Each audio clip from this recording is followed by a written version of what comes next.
So hello guys, तो weekly current affairs वाले इस वीडियो में अगस्त महीने के तीसरे वाले हफ्ते का ये हमारा दूसरा वाला पार्ट होगा। तो चलिए बिना टाइम वेस्ट करे इसको शुरू करते हैं।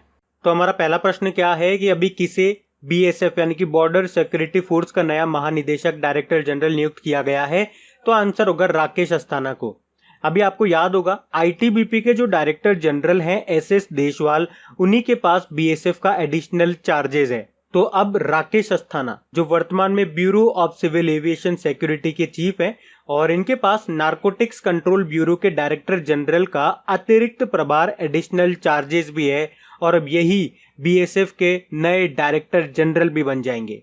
इसके अलावा दो नए अपॉइंटमेंट मैंने आपको और बताए थे। वीएस के कोमुदी, इन्हें अभी गृह मंत्रालय में विशेष सचिव बनाया गया है और Javed Akhtar fire services, civil defence और होम गार्ड का डायरेक्टर जनरल इनको बनाया गया है। ये जावेद अख्तर वो बॉलीवुड वाले जावेद अख्तर नहीं है ना। बाकी विनी महाजन की बात करेंगे तो पंजाब की पहली महिला चीफ सेक्रेटरी बनी थी ये। बीएसएफ की बात कर ले। अच्छा, बीएसएफ जो है वो पाकिस्तान और बांग्लादेश के साथ हमारी बॉर्डर पर रक्षा करती है, ये भी याद रखना। स्थापना 1965 में हुई थी और इसका मोटो क्या है? ड्यूटी अनटू डेथ, जीवन पर्यंत कर्तव्य। फिर अभी किसके नाम पे ग्वालियर चंबल एक्सप्रेस वे का नाम रखा जाएगा? तो आंसर होगा अटल बिहारी जी के नाम पे। तो मध्य प्रदेश के जो मुख्यमंत्री हैं शिवराज सिंह चौहान, अभी उन्होंने पूर्व प्रधानमंत्री अटल बिहारी जी की जो दूसरी पुण्यतिथि मनाई गई थी अभी 16 अगस्त को, तो उसी दिन उन्होंने कहा है कि ग्वालियर चंबल एक्सप्रेस वे का नाम श्री अटल बिहारी वाजपेयी चंबल प्रोग्रेस वे रखा जाएगा। और अटल जी का जो जन्मदिन होता है 25 दिसंबर को, उस दिन हम याद रखना सुशासन दिवस, गुड गवर्नेंस डे के रूप में भी मनाते हैं। और ये जो ग्वालियर चंबल एक्सप्रेस वे है ये 6 लेन एक्सप्रेस वे है जो मध्य प्रदेश और राजस्थान को चंबल क्षेत्र के बीहड़ों से जोड़ता है।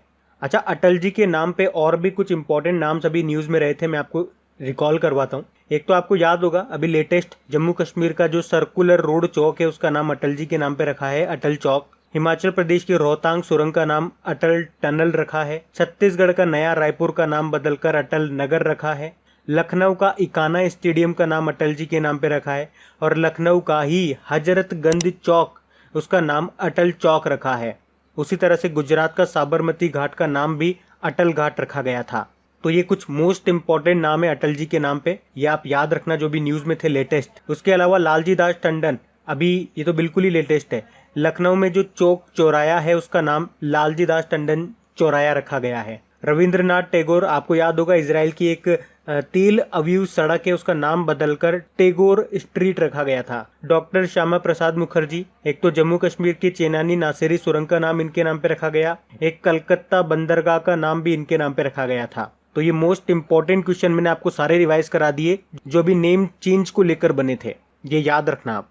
फिर अभी किसने फुल स्पेक्ट्रम इंडियाज वॉर्स 1972 से 2020 नाम की बुक को लिखा है? तो आंसर होगा अर्जुन सुब्रमण्यम ने। तो रिटायर्ड एयर वाइस मार्शल हैं ये अर्जुन सुब्रमण्यम और इन्होंने ही फुल स्पेक्ट्रम इंडियाज वॉर्स 1972 से 2020 नाम की बुक को लिखा है और इस बुक में सभी प्रमुख ऑपरेशंस के बारे में बताया है जिन्हें सशस्त्र बलों के द्वारा, आर्म्ड फोर्सेस के द्वारा अंजाम दिया गया। बाकी श्रीधरन पिल्लई मिजोरम के गवर्नर हैं और अभी इन्होंने एक बुक लिखी है कोरोना कविता काल, और जिसको लॉन्च किया था मिजोरम के ही मुख्यमंत्री जोरमथंगा ने। दलाई लामा, अभी इन्होंने भी आवर ओनली होम नाम की बुक लिखी थी और इनसे रिलेटेड एक प्रश्न मैंने आपसे पूछा था डेली करंट अफेयर्स वाला वीडियो, अगर आपने देखा होगा तो। क्या था प्रश्न? इनके ऊपर एक बुक लिखी गई थी अभी कुछ समय पहले जिसका नाम था his holiness the 14th Dalai Lama. प्रश्न ये है कि ये जो इनके ऊपर बुक लिखी, इनकी ऑटोबायोग्राफी आप कह सकते हो, इसको लिखा किसने है? क्वेश्चन समझ में आ गया ना? तो बताओ किसने लिखा है। बाकी नीना रॉय की बात करेंगे तो इन्होंने अभी एक बुक लिखी है अमेजिंग अयोध्या नाम से। फिर एक किस राज्य सरकार ने पढ़ाई तुहार पारा योजना को शुरू किया है? तो आंसर होगा छत्तीसगढ़ सरकार ने। तो अभी छत्तीसगढ़ की सरकार ने पढ़ाई तुहार पारा नाम से छात्रों के लिए एक नई योजना शुरू की है और ये योजना स्कूली छात्रों को कोरोना वायरस के कारण स्कूल वगैरह बंद होने पर अपने गांवों में, अपने क्षेत्रों में समुदाय की मदद से स्टडी करने में सक्षम बनाएगी। अच्छा, इसके अलावा छत्तीसगढ़ की सरकार ने 3 और योजनाएं शुरू की थी। एक तो थी बुलटू के बोल, इसमें ब्लूटूथ के माध्यम से छात्रों को स्टडी मटेरियल दिया जाएगा जहां पे इंटरनेट की सुविधा नहीं है। उसके अलावा मुख्यमंत्री स्लम स्वास्थ्य योजना शुरू की थी लोगों को उनके घर पर ही स्वास्थ्य सुविधाएं दी जाएगी इसमें। और राधाबाई डायग्नोस्टिक सेंटर योजना भी थी, कम रेट में लोगों को पैथोलॉजी और दूसरे परीक्षण सुविधाएं देने के लिए थी। ये बात छत्तीसगढ़ की है तो कैपिटल रायपुर है। और अब भी हमने बताया आपको कि जो नया रायपुर है उसका नाम बदल करके अटल नगर कर दिया गया। मुख्यमंत्री यहाँ के भूपेश बघेल है, गवर्नर है अनुसुईया उइके, और छत्तीसगढ़ हाईकोर्ट के चीफ जस्टिस का नाम भी याद रखो, PR रामचंद्रन मेनन है। आपको याद होगा छत्तीसगढ़ के अंबिकापुर में भारत का पहला गार्बेज कैफे भी खुला है। छत्तीसगढ़ सरकार ने अभी राजीव गांधी किसान न्याय योजना भी शुरू की थी। छत्तीसगढ़ के पहले मुख्यमंत्री थे अजीत जोगी, जिनका अभी निधन हो गया। अच्छा, एक और पॉइंट मुझे बताना है, ये हम क्वेश्चन में क्या पढ़ रहे हैं, पढ़ाई तुहार पारा योजना, और इसी से मिलता जुलता एक पोर्टल छत्तीसगढ़ सरकार ने शुरू किया था जिसका नाम क्या है, पढ़ई तुहर द्वार पोर्टल। तो ये दोनों मिलते जुलते नाम है, तो आपको याद रखने में आसानी रहेगी। और भारत की पहली राज्य स्तरीय ई लोक अदालत छत्तीसगढ़ में शुरू हुई। और अभी छत्तीसगढ़ के मुख्यमंत्री ने रोजगार संगी मोबाइल एप्लीकेशन को लॉन्च किया था और होम डिलीवरी के लिए CG हार्ट योजना को शुरू किया था। छत्तीसगढ़ की पुलिस ने होम क्वारंटाइन लोगों के लिए रक्षा सर्व एप्लीकेशन को लॉन्च किया था। और यहाँ के पुलिस कर्मियों को डिप्रेशन से बाहर निकालने के लिए स्पंदन योजना भी शुरू की थी। फिर के कार्यकारी निदेशक यानी कि एग्जीक्यूटिव डायरेक्टर के रूप में किसे नियुक्त किया गया है, तो आंसर होगा GP गर्ग को। तो अभी सेबी ने GP गर्ग को अपना एग्जीक्यूटिव डायरेक्टर के रूप में नियुक्त किया। बाकी गिरीश चंद्र मुर्मू अभी 14वें कॉम्प्ट्रोलर एंड ऑडिटर जनरल बने। मनोज सिन्हा ये जम्मू कश्मीर के दूसरे लेफ्टिनेंट गवर्नर बने। और प्रदीप कुमार जोशी UPSC के अध्यक्ष बने। सेबी मतलब होता है security and exchange board of India, Mumbai में मिलेगा हेडक्वार्टर। अच्छा, इसके जो अध्यक्ष है ना, उनका अभी जो कार्यकाल है वो 18 महीने के लिए बढ़ा दिया गया। क्या नाम है उनका, अजय त्यागी है।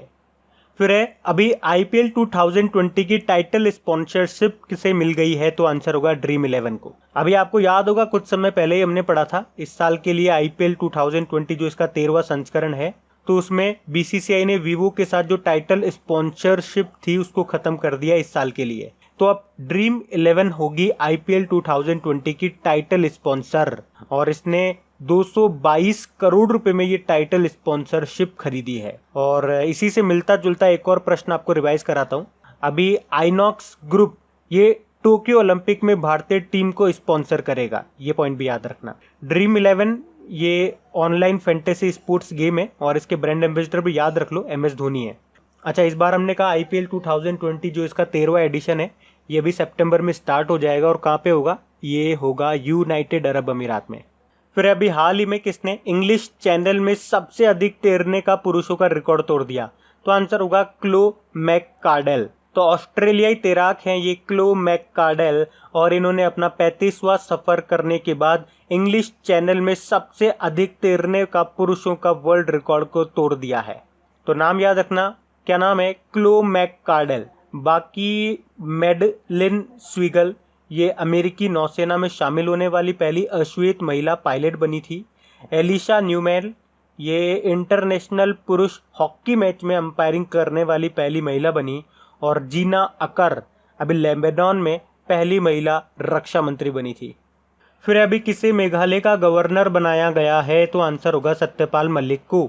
आप जानते हो ये अभी तक गोवा के गवर्नर थे, लेकिन अभी जो मेघालय के आपके गवर्नर थे कौन, तथागत रॉय, वो रिटायर्ड हो गए। तो अब सत्यपाल मलिक को मेघालय का गवर्नर बना दिया गया। अच्छा, फिर के राज्यपाल कौन बने, तो कोई नहीं बने। तो जो महाराष्ट्र के राज्यपाल थे ना भगत सिंह कोश्यारी, उन्हीं को गोवा के राज्यपाल का अतिरिक्त प्रभार एडिशनल चार्जेस सौंपा गया है, ये भी याद रखना। बाकी द्रौपदी मुर्मू ये तो झारखंड की गवर्नर है। कलराज मिश्र ये आपके राजस्थान के हैं। और आनंदीबेन पटेल ये भी न्यूज में था प्रश्न, क्योंकि आपको पता है मध्य प्रदेश के गवर्नर लालजी दास टंडन का निधन हो गया था। उसके बाद उत्तर प्रदेश की जो गवर्नर है आनंदीबेन पटेल, इनको मध्य प्रदेश का भी गवर्नर बना दिया गया था। तो ये भी आपको याद होना चाहिए। फिर अभी पंडित जसराज का निधन हो गया, ये क्या थे, तो ये शास्त्रीय संगीत गायक थे पंडित जसराज, जिनका भी निधन हो गया। ये मेवाती घराने से संबंधित थे। इनका जन्म हरियाणा में हुआ था 1930 में। और काफ़ी सारे पुरस्कार मिल चुके हैं इनको, जैसे कि पद्म पुरस्कार इनको मिल चुके हैं, पद्मश्री, पद्म भूषण, पद्म विभूषण सब मिल गया इनको। संगीत नाटक अकादमी पुरस्कार भी इनको मिल चुका है। फिर हाल ही में जारी प्राइम ग्लोबल सिटीज इंडेक्स 2020 में टॉप पे कौन सा भारतीय शहर रहा, तो आंसर होगा बेंगलुरु। तो अभी नाइट फ्रैंक ने प्राइम ग्लोबल सिटीज इंडेक्स 2020 को जारी किया, जिसमें मुंबई और दिल्ली को हरा करके बेंगलुरु भारत में सबसे तेजी से बढ़ता विलासिता आवासीय बाजार यानी कि fastest growing prime residential market बन गया है बेंगलुरु। और वर्ल्ड में ये 26 नंबर पे है, दिल्ली 27 पे है और मुंबई 32 पे है। टॉप पे कौन है? टॉप पे फिलीपींस की कैपिटल मनीला है और भारत में टॉप पे बेंगलुरु है जो कि विश्व में 26वें नंबर पे है। फिर अभी स्पोर्ट्स आईवेयर ब्रांड ओकले का ब्रांड एम्बेसडर किसे बनाया गया? तो आंसर होगा रोहित शर्मा को। तो स्पोर्ट्स आईवेयर ब्रांड है ये ओकले, जिसने क्रिकेटर रोहित शर्मा को भारत में 2 साल के लिए अपना ब्रांड एम्बेसडर बनाया है। रोहित शर्मा, आपको याद होगा कुछ समय पहले स्पेन का एक फुटबॉल लीग है ला लीगा, उसने भारत में रोहित शर्मा को अपना ब्रांड एम्बेसडर बनाया था। उसके अलावा एक नॉन बैंकिंग फाइनेंशियल कंपनी है IIFL फाइनेंस, उसने भी रोहित शर्मा को अपना ब्रांड एम्बेसडर बनाया था। बाकी हरभजन सिंह अभी ई बाइक गो के ब्रांड एम्बेसडर बने थे। ऋषभ पंत ये JSW स्टील के बने थे और JSW सीमेंट के बने थे सौरव गांगुली सुनील छेत्री के साथ मिलके।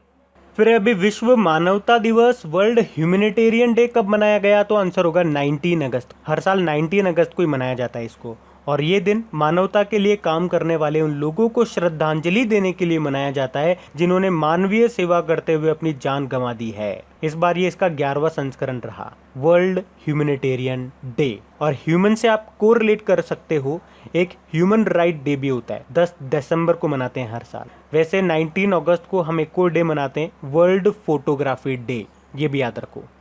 फिर है हाल ही में जारी ARIAA यानी कि Atal ranking of institution on innovation achievement, यानी कि अभिनव उपलब्धियों पर संस्थानों की अटल रैंकिंग में वित्त पोषण तकनीकी संस्थानों की कैटेगरी में टॉप पे कौन सा इंस्टीट्यूट रहा? तो आंसर होगा IIT मद्रास। तो अभी इस रैंकिंग को हमारे जो वाइस प्रेसिडेंट है M वेंकैया नायडू जी, उन्होंने केंद्रीय शिक्षा मंत्री रमेश पोखरियाल निशंक के साथ मिलकर के इसको जारी किया।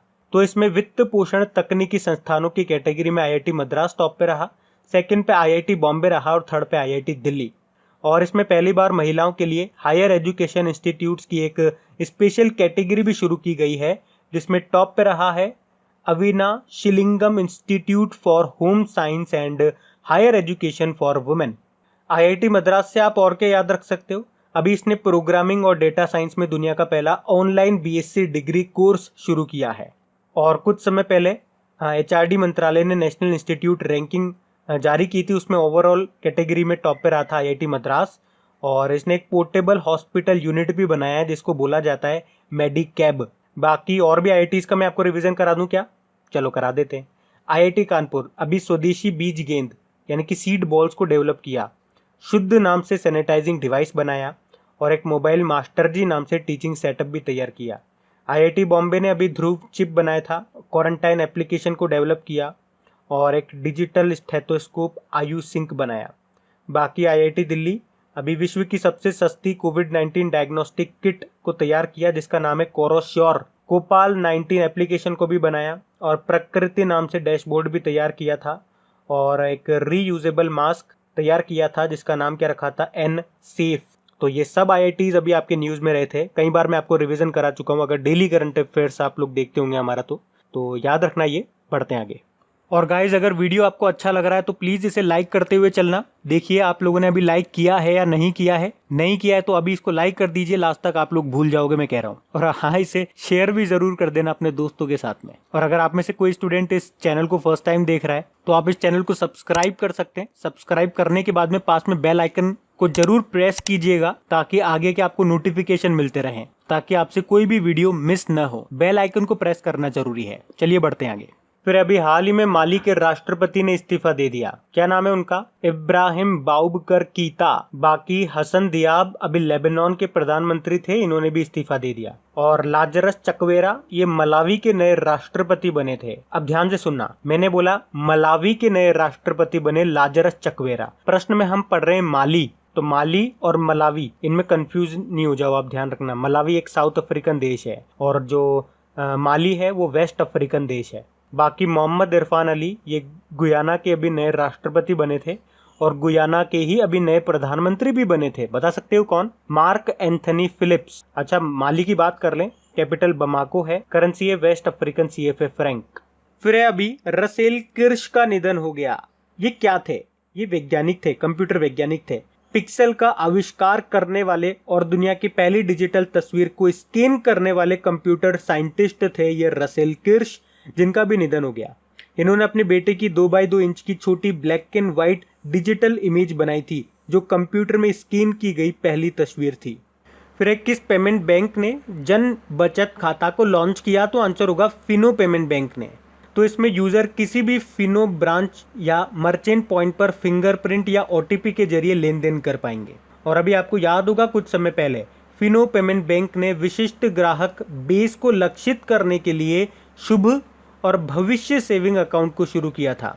बाकी अभी जन स्मॉल फाइनेंस बैंक न्यूज में था, इसने DG जेन डिजिटल बैंकिंग प्लेटफॉर्म को लॉन्च किया था DG जेन के नाम से। एयरटेल पेमेंट बैंक ने क्या किया था? अभी MSMEs के लिए सुरक्षा सैलरी अकाउंट को लॉन्च किया था। फिनो पेमेंट बैंक की स्थापना 2006 में हुई थी। मुंबई में मिल जाएगा हेडक्वार्टर।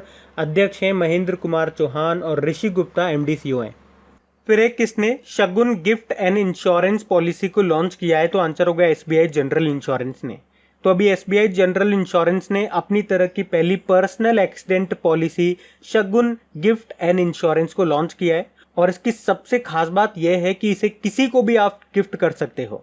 मतलब जैसे इस इंश्योरेंस पॉलिसी को आपने ले लिया, अब ऐसा नहीं है कि आप अपने रिश्तेदारों को इसे गिफ्ट कर पाओगे, आप किसी को भी इसे गिफ्ट कर सकते हो, जरूरी नहीं है वो आपका रिश्तेदार ही हो। तो ये शगुन पर्सनल एक्सीडेंट इंश्योरेंस को कवर करती है। बाकी बैंक ऑफ बड़ौदा अभी इसने इंस्टा क्लिक सेविंग अकाउंट को लॉन्च किया था। ICICI इंस्टा फ्लेक्सी कैश नाम से ओवरड्राफ्ट सुविधा शुरू की थी। और करूर वैश्य बैंक के अभी MD CEO बने थे रमेश बाबू। अच्छा, SBI जनरल इंश्योरेंस से एक पॉइंट आप और याद रख लो, इसके MD CEO बने थे अभी PC कांडपाल, प्रकाश चंद्र कांडपाल। और अगर आपसे पूछा जाए ना एग्जाम में कि SBI कार्ड के MD CEO कौन बने थे, तो फिर आप आंसर करना अश्विनी कुमार तिवारी। ध्यान से सुनो, मैंने कहा SBI जनरल इंश्योरेंस के MD CEO बने थे PC कांडपाल और SBI कार्ड के MD CEO बने थे अश्विनी कुमार तिवारी। तो अंतर याद रखना। फिर DBS बैंक इंडिया के मैनेजिंग डायरेक्टर कौन बन गए हैं? तो आंसर होगा प्रशांत जोशी। तो अभी DBS बैंक इंडिया ने प्रशांत जोशी को मैनेजिंग डायरेक्टर और हेड ऑफ नेशनल डिस्ट्रीब्यूशन के रूप में नियुक्त किया है। ये तो प्रशांत जोशी हैं। अच्छा, प्रशांत कुमार कौन है? ये नाम भी अभी न्यूज में आपने पढ़ा होगा, यस बैंक के MD CEO बने थे इसी साल। शशिधर जगदीशन का नाम भी याद रखो, HDFC बैंक के MD CEO बने थे। और पार्थ प्रतिम सेन गुप्ता, ये इंडियन ओवरसीज बैंक के MD CEO बने थे। ये जो DBS बैंक है, इसमें DBS का मतलब होता है development bank of Singapore, headquarter इसका सिंगापुर में ही है। फिर अभी उत्तर प्रदेश के किस रेलवे स्टेशन का नाम बदलकर बनारस रेलवे स्टेशन किया जाएगा? तो आंसर होगा मंडुवाडीह रेलवे स्टेशन। तो एक्चुअली अभी केंद्रीय गृह मंत्रालय ने उत्तर प्रदेश के मंडुवाडीह रेलवे स्टेशन का नाम बदलकर बनारस रेलवे स्टेशन रखने को मंजूरी दे दी है। और रेलवे स्टेशनों से आपको याद होगा, पहले ही उत्तर प्रदेश में 2017 की बात है, ये मुगल सराय जंक्शन का नाम बदलकर दीनदयाल उपाध्याय जंक्शन करा गया था। और इलाहाबाद रेलवे स्टेशन का नाम क्या रखा गया था बदल के? Prayagraj railway station. और अब मंडुवाडीह रेलवे स्टेशन का नाम बदलकर बनारस रेलवे स्टेशन रखा जाएगा। और नाम चेंज से आपको याद होगा, अभी पीछे ही हमने पढ़ा है, ग्वालियर चंबल एक्सप्रेस वे का नाम अटल जी के नाम पे रखा जाएगा। अच्छा, मान लो अगर एग्जाम में आपसे पूछ लिया जाए कि कौन सा मंत्रालय है जो जिले या रेलवे स्टेशन का नाम बदलने की अनुमति देता है, तो मैंने आपको बताया था कौन सा मंत्रालय? गृह मंत्रालय। गृह मंत्री हमारे हैं अमित शाह। फिर एक किसे स्टार 2020 साइटेशन सर्टिफिकेट से सम्मानित किया गया? तो आंसर होगा गणेश विलास लेंगरे को। तो सामाजिक कार्यकर्ता ये गणेश विलास लेंगरे, जिनको अभी world book of records London ने स्टार 2020 सर्टिफिकेट से सम्मानित किया है। तो लॉकडाउन के दौरान जरूरतमंदों की मदद करने के उनके प्रयासों की सराहना करते हुए गणेश लेंगरे को स्टार 2020 साइटेशन सर्टिफिकेट से सम्मानित किया गया है। बाकी रतन लाल इंपॉर्टेंट नाम है, विश्व खाद्य पुरस्कार 2020 जीता था इन्होंने। दीपांकर घोष उत्कृष्ट पत्रकारिता के लिए प्रेम भाटिया पुरस्कार जीता था। और सुदर्शन साहू धर्मपद पुरस्कार जीता। फिर अभी किस मंत्रालय ने स्वास्थ्य और आलेख नाम से 2 ई सुविधाएं लॉन्च की है? तो आंसर होगा जनजातीय मामलों के मंत्रालय ने। तो अभी जनजातीय मामलों के मंत्रालय ने स्वास्थ्य नाम से जनजातीय स्वास्थ्य और पोषण पोर्टल को लॉन्च किया, और इसके अलावा मंत्रालय ने स्वास्थ्य और पोषण पर आलेख ई न्यूज लेटर भी शुरू किया है। तो ये जो पोर्टल है ये अपनी तरह का पहला है जो भारत में जनजातीय आबादी की स्वास्थ्य और पोषण से संबंधित जानकारी देता है, जबकि आलेख न्यूज़लेटर ये आदिवासी लोगों के स्वास्थ्य और पोषण में सुधार के लिए जो अलग अलग हितधारक काम कर रहे हैं उनके कार्यों का प्रदर्शन करेगा। अच्छा, अभी आपको याद होगा भारत सरकार ने आदिवासियों के जीवन को बेहतर बनाने के लिए एक इनिशिएटिव, एक पहल की भी शुरुआत की थी गोल नाम से, फेसबुक के साथ मिलकर के। यहाँ पे गोल का मतलब होता है गोइंग ऑनलाइन एज लीडर्स। और जनजातीय मामलों के मंत्री हमारे अर्जुन मुंडा हैं। इनका निर्वाचन क्षेत्र है झारखंड खुंटी। ये तीरंदाजी एसोसिएशन यानी कि आर्चरी एसोसिएशन ऑफ इंडिया के अध्यक्ष भी हैं। अच्छा, बता दूं फिर मुझे, आदिवासी दिवस ट्राइबल डे कब मनाया था अभी अपन ने? याद रखना 9 अगस्त को। और जनजातीय मंत्रालय से आपको याद होगा अभी इस मंत्रालय ने स्कोच गोल्ड अवार्ड भी जीता था, तो ये भी आप याद रखो। फिर है आपको उस पहले पड़ोसी देश के बारे में बताना है जिसके साथ भारत ने एयर बबल समझौता किया है। तो कौन सा है वो? तो आंसर होगा मालदीव। तो मालदीव पहला पड़ोसी देश बन गया है जिसके साथ भारत एयर बबल समझौते के तहत परिवहन सेवाओं को संचालित कर रहा है। एयर बबल के बारे में तो मैंने आपको डिटेल में बताया हुआ है, तो सिंपल सा याद रखो। अभी देखो कोरोना के कारण अभी इंटरनेशनल फ्लाइट्स वगैरह बंद कर दी गई थी, तो इस एयर बबल समझौते के तहत कुछ नियमों का पालन करते हुए, कुछ रूल्स एंड रेगुलेशन को फॉलो करते हुए 2 देश आपस में विमान सेवाओं को शुरू कर सकते हैं। तो अगर आपके पास वैलिड वीज़ा है तो आप अमेरिका, ब्रिटेन, कनाडा और अब मालदीव में हवाई यात्रा कर सकते हैं। मालदीव की कैपिटल माले है, करेंसी है रुपया, और यहाँ के प्रेसिडेंट हैं इब्राहिम मोहम्मद सोली। और मालदीव की जो संसद है उसको क्या कहते हैं? पीपल्स मजलिस। फिर एक किस बैंक ने इंस्टेंट खाता खोलने की सुविधा शुरू की है? किस नाम से? LVB DG Go के नाम से। तो आंसर होगा लक्ष्मी विलास बैंक ने। यहाँ पे LVB मतलब ही लक्ष्मी विलास बैंक हो गया, ऐसे भी आप आंसर कर सकते हो। तो अभी लक्ष्मी विलास बैंक ने ग्राहकों को इंस्टेंट सेविंग अकाउंट खोलने में सक्षम बनाने के लिए एक नई digital initiative LVB DG Go को लॉन्च किया है। तो इससे लोगों को वेबसाइट के माध्यम से जरूरी बैंकिंग सेवाओं का तुरंत लाभ उठाने में मदद मिलेगी। लक्ष्मी विलास बैंक का हेडक्वार्टर चेन्नई में मिलेगा और इसके MD CEO है सुब्रमण्यम सुंदर। बाकी इंडसइंड बैंक अभी मोबाइल पर करंट अकाउंट की सुविधा देने वाला पहला बैंक बना था। Bank of Baroda loan process को पूरी तरह से डिजिटल कर लिया इसने। और HDFC ने अभी किसानों के लिए ई किसान धन एप्लीकेशन को लॉन्च किया था। फिर सद्भावना दिवस कब मनाया गया? तो आंसर होगा 20 अगस्त को। तो हर साल 20 अगस्त को ही राजीव गांधी जी की जयंती को सद्भावना दिवस के रूप में मनाया जाता है। तो इस साल 20 अगस्त को पूर्व प्रधानमंत्री राजीव गांधी जी की 76वीं यानी कि 76th जयंती मनाई गई है। इसके अलावा 20 अगस्त को याद रखो भारतीय अक्षय ऊर्जा दिवस के रूप में भी मनाया जाता है, और इसे भी 20 अगस्त को इसीलिए मनाते हैं यानी कि पूर्व प्रधानमंत्री राजीव गांधी जी की जयंती को ही इसे मनाया जाता है। और 20 अगस्त को एक और डे मनाते हैं, वर्ल्ड मॉस्किटो डे। तो ब्रिटिश डॉक्टर थे सर रोनाल्ड रॉस, तो उन्होंने 1897 में खोज की थी कि मादा मच्छर मनुष्यों के बीच मलेरिया का संचार करती है, और उसी की याद में ये वर्ल्ड मॉस्किटो डे मनाया जाता है। तो 20 अगस्त से ये 3 डे याद रखना। कौन कौन से? सद्भावना दिवस, भारतीय अक्षय ऊर्जा दिवस और वर्ल्ड मॉस्किटो डे। फिर हाल ही में किस शहर ने स्वच्छ सर्वेक्षण 2020 में भारत का सबसे स्वच्छ शहर का खिताब जीता है? तो आंसर होगा इंदौर ने। तो इंदौर लगातार चौथी बार भारत का सबसे स्वच्छ शहर रहा है। पहले नंबर पे तो ये मध्य प्रदेश का इंदौर हो गया, दूसरे नंबर पे गुजरात का सूरत, और तीसरे नंबर पे महाराष्ट्र से नवी मुंबई है। कुछ और क्वेश्चन मैं आपको बताऊं यहाँ से। तो देखो, एक प्रश्न ये भी बन सकता है कि 100 से अधिक शहरों वाले किस राज्य ने स्वच्छ सर्वेक्षण 2020 में भारत का सबसे स्वच्छ राज्य का खिताब जीता? तो फिर आंसर क्या करोगे? छत्तीसगढ़। और इसका उल्टा अगर पूछ लिया जाए कि 100 से कम शहरों वाले राज्यों में टॉप पे कौन रहा, तो झारखंड आंसर कर देना। समझ में आ रहा है प्रश्न? कि 100 से ज्यादा शहरों वाले राज्य में टॉप पे रहा, टॉप पे मतलब सबसे स्वच्छ रहा, कौन सा राज्य है? छत्तीसगढ़। और 100 से कम शहरों वालों में टॉप पे रहा झारखंड। उसके अलावा एक और प्रश्न बन सकता है, गंगा के किनारे बसे शहरों में टॉप पे कौन रहा? तो आंसर होगा वाराणसी। अच्छा, इसके अलावा मैं आप लोगों को बता दूं, स्वच्छ सर्वेक्षण 2020 से रिलेटेड जितने भी आपके इंपॉर्टेंट क्वेश्चन बन सकते हैं उनका एक डेडिकेटेड वीडियो में बना दूंगा आप लोगों के लिए, क्योंकि यहाँ से प्रश्न बनते ही बनते हैं एग्जाम में, तो हमें रिस्क नहीं लेना है। तो जितने भी इंपॉर्टेंट क्वेश्चन बनेंगे उसका एक वीडियो बना दूंगा मैं, और उसका लिंक नीचे डिस्क्रिप्शन में भी डाल दूंगा और कमेंट बॉक्स में भी मैं पिन कर दूंगा उस लिंक को। 8-10 मिनट का वो वीडियो होगा और उस वीडियो को जरूर देख लेना, रिस्क मत लेना बिल्कुल भी, और पसंद आता है तो लाइक और शेयर जरूर करना, ठीक है। इसको भी लाइक शेयर कर देना, भूल जाते हो आप लोग, बार बार बोलना पड़ता है मुझे। बढ़ते हैं आगे। फिर एक किस बैंक ने लोन अगेंस्ट सिक्योरिटीज सुविधा को शुरू किया है, तो आंसर होगा यस बैंक ने। तो इसमें क्या होगा, ग्राहकों के पास जो भी उनकी सिक्योरिटी, जो भी प्रतिभूतियां रखी हुई है, उसके एवज में उन्हें लोन मिल सकेगा। मतलब ग्राहकों को अपनी प्रतिभूतियों को बेचने की जरूरत नहीं है, बल्कि उन्हें गिरवी रख करके उन्हें लोन मिल सकेगा। यस बैंक, इसका हेडक्वार्टर मुंबई में मिल जाएगा। MD CEO प्रशांत कुमार है। इसकी टैगलाइन होती है एक्सपीरियंस ओवर एक्सपर्टाइज, और अभी इसने डिजिटल वॉलेट भी लॉन्च किया था युवा पे नाम से।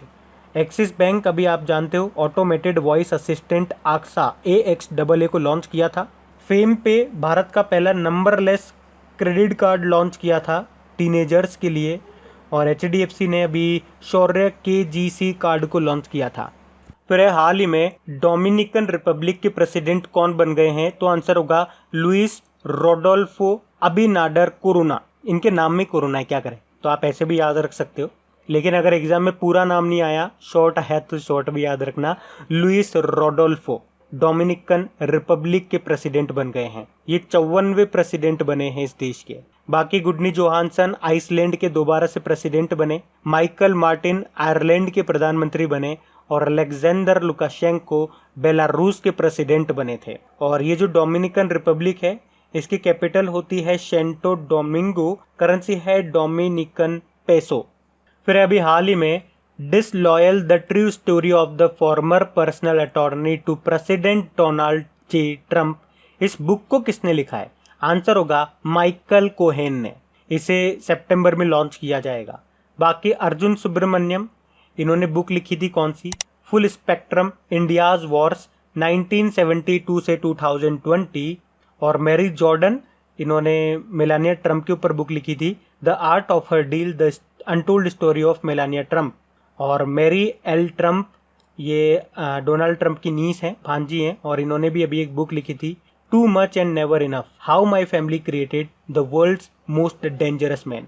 फिर किस राज्य सरकार ने पोस्ट कोविड-19 फॉलो अप क्लिनिक को शुरू किया, तो आंसर होगा तमिलनाडु की सरकार ने। और ये स्पेशली उन लोगों के लिए है जो वायरल संक्रमण से उबरते हैं, यानी कि ठीक हो जाते हैं और बाद में दूसरी बीमारी से पीड़ित हो जाते हैं। तो ये देश में अपनी तरह का पहला कार्यक्रम है। तो जिन्हें ICU में भर्ती कराया गया था, या जिन्हें कोविड उपचार के दौरान सांस लेने में कठिनाई का सामना करना पड़ा था, वे लोग इसकी सेवाओं का लाभ उठाने के लिए खुद को रजिस्टर कर सकते हैं। तमिलनाडु की कैपिटल चेन्नई है। इसके मुख्यमंत्री हैं एड्डापड्डी के पलानीस्वामी, और गवर्नर हैं बनवारी लाल पुरोहित। अच्छा, तमिलनाडु का 38वां जिला कौन सा बना, मयिलादुथुराई बना। और तमिलनाडु में एक मंदिर फेमस है, कई बार एग्जाम में पूछा जाता है वो मंदिर, मीनाक्षी मंदिर कहाँ पर है, तमिलनाडु में है। सबरीमाला मंदिर कहाँ पर है, ये पूछेंगे तो केरल में है। फिर है हाल ही में जारी digital quality of life index 2020 में भारत किस स्थान पर है, तो आंसर होगा 57 नंबर पे है। और इस इंडेक्स को जारी किसने किया है, तो ऑनलाइन प्राइवेसी सॉल्यूशन प्रोवाइडर है सर्फ शार्क लिमिटेड, उसने ही digital quality of life index 2020 को जारी किया है, और उसके अनुसार भारत 57 नंबर पर है। और टॉप पे कौन है, टॉप पे डेनमार्क है, सेकंड नंबर पे है स्वीडन। अच्छा, अब ध्यान से सुनना, एक पॉइंट मैं आपको बता रहा हूँ। देखो, इसमें इंडिया की ओवरऑल रैंक तो 57 रही है, लेकिन जब मैंने डेली करंट अफेयर्स वाले लेक्चर में आपको ये क्वेश्चन करवाया था, तो एक स्टूडेंट का कमेंट आया था। उन्होंने कहा उन्होंने कहीं पढ़ा है कि जो भारत की रैंक रही है वो 79 है, और वो कंफ्यूज हो रहे हैं कि 57 है या 79 है। तो यहाँ पे ये जो रैंकिंग है, ये अलग अलग फैक्टर्स को ध्यान में रख के बताई गई है। अलग अलग फैक्टर से मतलब हो गया जैसे कि इंटरनेट अफोर्डेबिलिटी, इंटरनेट क्वालिटी, ई इंफ्रास्ट्रक्चर, इलेक्ट्रॉनिक सिक्योरिटी और ई गवर्नमेंट। तो इन सबको मिलाकर के जो भारत की ओवरऑल रैंकिंग आई है वो 57 है। और जो मैंने अभी आपको फैक्टर्स बताए थे, इनमें तो भारत अलग अलग पोजीशन पे है। जैसे कि मैं आपको समझाने के लिए बताऊं, इंटरनेट अफोर्डेबिलिटी के मामले में भारत 90वें स्थान पर है। इंटरनेट क्वालिटी में भारत 78 नंबर पर है। ई इंफ्रास्ट्रक्चर के मामले में भारत 79 नंबर पर है। इलेक्ट्रॉनिक सिक्योरिटी में भारत 57 नंबर पे है। और ई गवर्नमेंट के मामले में भारत 15वें स्थान पर है। तो इन सब फैक्टर को मिलाकर के एक ऑन एन एवरेज निकाला गया, यानी कि आप कह सकते हो ओवरऑल रैंक भारत की क्या है, 57 है। तो आपको ये याद रखना है। तो अगर वो स्टूडेंट भी इस वीडियो को सुन रहे होंगे तो अब उनका डाउट क्लियर हो गया होगा। वैसे मैंने मैसेज में भी उनको समझा दिया था, और बाकियों को भी अगर ये डाउट भविष्य में आए, कहीं और जगह आपने कोई और रैंकिंग पढ़ी हो, तो अब आपका डाउट भी क्लियर हो जाना चाहिए। हम बढ़ते हैं आगे। फिर हाल ही में जारी एक रिपोर्ट के अनुसार जैविक खेती करने वाले सबसे अधिक किसान किस देश में हैं? तो आंसर होगा भारत में। तो अभी कृषि मंत्रालय ने एक डेटा जारी किया है और उसमें बताया है कि दुनिया में ऑर्गेनिक फार्मिंग करने वाले सबसे अधिक किसान भारत में आपको मिलेंगे, जबकि एरिया वाइज यानी कि ऑर्गेनिक खेती में क्षेत्र के हिसाब से बात करेंगे, एरिया वाइज बात करेंगे तो भारत 9वें स्थान पे आता है। और यहाँ पे प्रश्न ऐसे भी बन सकता है कि जैविक खेती यानी कि ऑर्गेनिक फार्मिंग को अपनाने वाला देश का पहला राज्य कौन सा है? तो आंसर होगा सिक्किम, जिसने पूरी तरह से ऑर्गेनिक खेती को अपनाया है। तो गाइज ये लीजिए, इसी क्वेश्चंस के साथ ये वाला पार्ट भी हमारा कंप्लीट हो गया। अब 2 पॉइंट आपको ध्यान रखने। पहला तो अपॉइंटमेंट वाला ऑडियो अभी तक आपने नहीं सुना तो अब जाकर के उसको सुन लीजिए, लिंक आपको नीचे डिस्क्रिप्शन में मिल जाएगा। और इनकी क्विज लगा लीजिएगा सभी क्वेश्चंस की क्रैक एग्जाम एप्लीकेशन पे जाकर के। और एप्लीकेशन भी अभी तक इंस्टॉल नहीं किया है तो उसका लिंक भी आपको नीचे डिस्क्रिप्शन में मिल जाएगा, क्रैक एग्जाम एप्लीकेशन करके। डायरेक्ट आप प्ले स्टोर से भी उसे डाउनलोड कर सकते हो, या लिंक भी आपको दिया हुआ है। और जाने से पहले इस वीडियो को लाइक और शेयर करना मत भूलिएगा। कम से कम एक स्टडी ग्रुप में आपको इसे जरूर शेयर करना है। इतनी बात आपको मेरी रखनी पड़ेगी। हाँ, थैंक यू गाइस।